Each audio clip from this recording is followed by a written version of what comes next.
who was a quarterfinalist at Columbia and the second place finisher at the NCFL Grand National Tournament in original oratory with his speech titled, "God is the Greatest."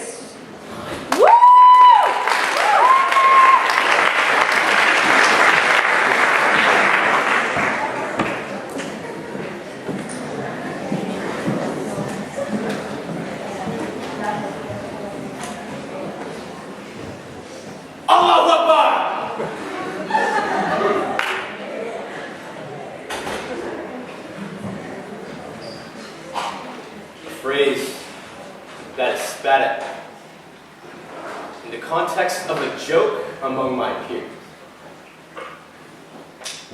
God is the greatest. A phrase I speak over 100 times a day in my daily prayer. Allahu Akbar. A phrase that in a Google drop-down menu is followed by ISIS execution videos, bombings, and terrorists. Whereas for Muslims across the globe like myself, it represents peace, love, and unity. According to psychologist J. Van Dalen, xenophobia, defined as a fear or hatred of foreigners, was an essential survival instinct in prehistoric times. You know, those who looked like us were equated with safety, while those who did not look like us were perceived as a threat to our safety. For example, Mr. Rogers in his warm, fuzzy sweater. Good. Vladimir Putin in your living room. Shirtless. Bad. However, in modern times, xenophobia is what nudges us towards bigotry and violence. From the Rwandan genocide to the Ku Klux Klan to the Holocaust, xenophobia can bring out the absolute worst of humankind. It's time to end xenophobia once and for all. And while we're at it, solve global hunger. And figure out a way to get Congress to work together calmly for the betterment of our world. Okay, so I know it sounds impossible. But we're not trying to reverse human psychology. Because we can make strides to mitigate the effects of xenophobia by first examining our implicit biases and seeing how they impact our awareness of the world around us. And then seeing how these biases translate into fears and violence. And finally, we will explore ways to combat this issue by reevaluating our preconceived perceptions and becoming the change that we want to see. You know, it was once believed by psychologists that stereotypical viewpoints were only held by people who were legitimately evil, like Nazis, Alex Jones, and that one blatantly racist relative that your mother insists on inviting every single year to Thanksgiving dinner. Uncle Richard. But this notion was recently disproven by a study published by psychologist Masr and Banaji in February of 2013, which demonstrated that implicit biases are still held by each and every one of us. After being given a list of names, participants in the study were asked to identify the names that they recognized as criminals. What Banaji did not mention was that each of the names that were given were of criminals. What occurred was that participants intuitively picked out an overwhelming number of African American and Latino sounding names. Banaji calls this type of stereotyping implicit because we know that we're making a judgment. We just can't recognize the basis upon which we are making it. Take, for example, the Uncle Richards in our lives. You know from experience that anytime he prefaces a sentence by saying, "Look, I love the Arabs."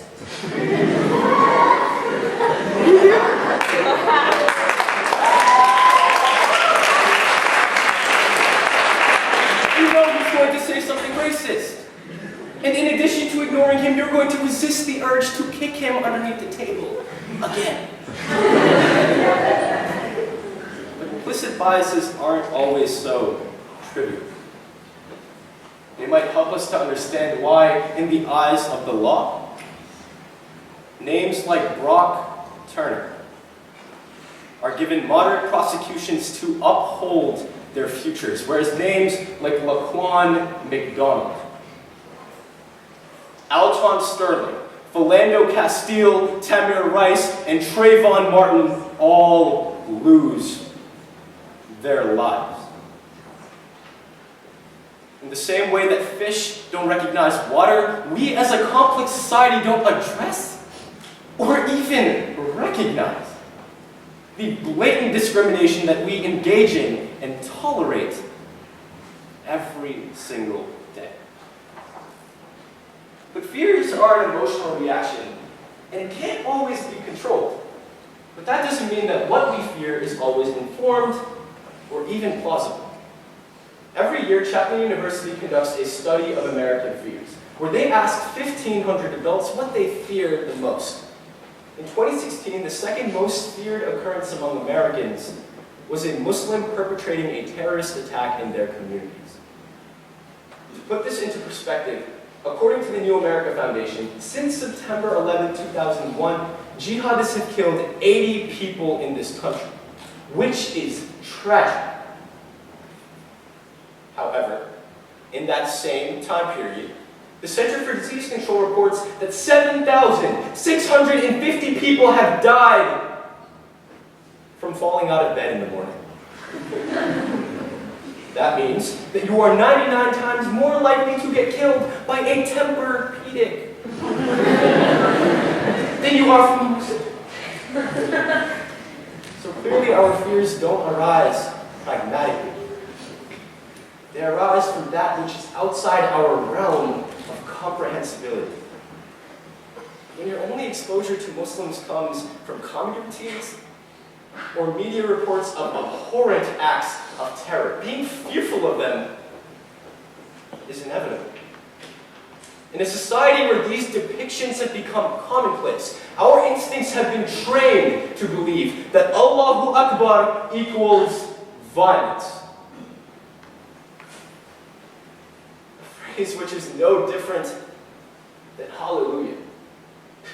Hallelujah. A word used anytime a tournament actually ends on time is more culturally acceptable simply because it is a word that we are more used to hearing. So how can we reduce xenophobia? This instinct which appears to be a part of each and every one of us. Well, according to psychologist Gordon Allport, reducing our prejudice towards others begins simply by exposing ourselves to those we consider the other. This is demonstrated by America's most famous Muslim, who's not actually a Muslim, former President Barack Obama. After the election of President Obama in 2008, psychologists observe a profound shift in perceptions of racial minorities in the United States, attributed solely to the fact millions of Americans were now exposed to a black man who didn't fit racist stereotypes. Instead of the racist depictions of thugs or gangs or violence, our association of a black man in America began to align with Harvard graduate, family man, and President of the United States. Reevaluating what we think we know about others can lead to a near paradigm shift in our attitudes towards them. Just like being afraid of the dark, sometimes all it takes is for one person to shine a light. To realize that there was nothing there for us to fear to begin with. I'm not suggesting that the act of being fearful should become trivial. Fears are what keeps us from walking out into traffic or doing extent. The important thing to note is that we eventually learn to navigate our way through traffic. And for extent, for extent you're on your own. And fears can be overcome. And overcoming our fears requires educating our emotional reactions to those we perceive as different, but in reality, really aren't that different at all.